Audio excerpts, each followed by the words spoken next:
This is 97.5 The Fanatic. I'm Lenny Brenner, your host, alongside Ryan Smith here. And Jake Scully. Today we have three main topics that we're going to be talking about on the show. The first topic being, does Kevin Durant really deserve his championship?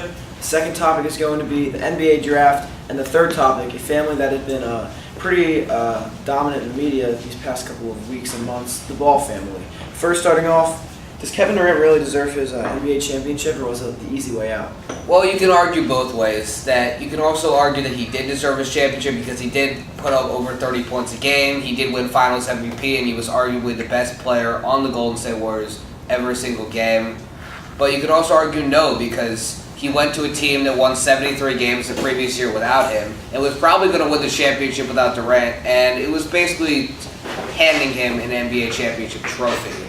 And he also abandoned his former teammate, probably MVP this year, and future Hall of Famer Russell Westbrook, and a really nice player in Serge Ibaka.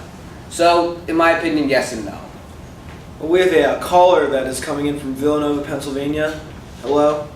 Hi, my name is Rashad. Thanks for having me on. Hello, Rashad. I think abandoning is too strong of a word. He couldn't win it in OKC, so he went where he could.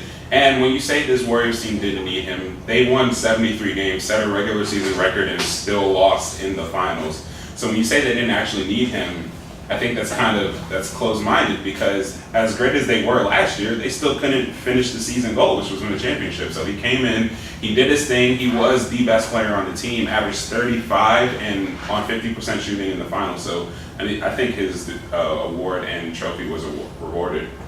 Yeah, I agree with Rashad, because last year they needed Steph Curry and Klay Thompson to keep shooting from three. Now they have Kevin Durant, who can drive to the paint, and not like if he's not on, they still have the Splash Brothers, and they have depth with Draymond, who can also kick out from the outside. So I think they have more depth now that Kevin Durant's here, rather than having not Kevin Durant and keeping him in OKC, which brings a bigger threat because Golden State can now just dominate with OKC only revolving around Russell Westbrook. I think KD needs to do what he needs to do to win, and he did that.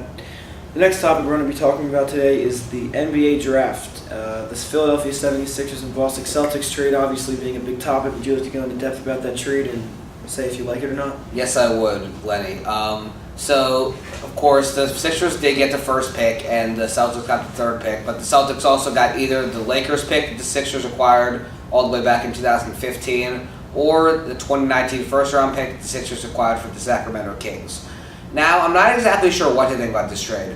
I like that they're going to be able to get a player like Markelle Fultz, because he can create a really nice young big three in Philadelphia with Embiid, Simmons, and Fultz, as long as Embiid stays healthy. But if he doesn't, you can also argue that maybe Dario Saric should be part of that big three, maybe even a big four, if they all stay healthy.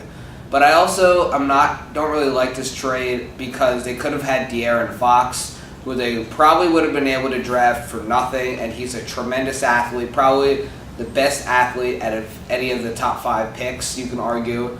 So I'm not quite sure. Only time will really tell.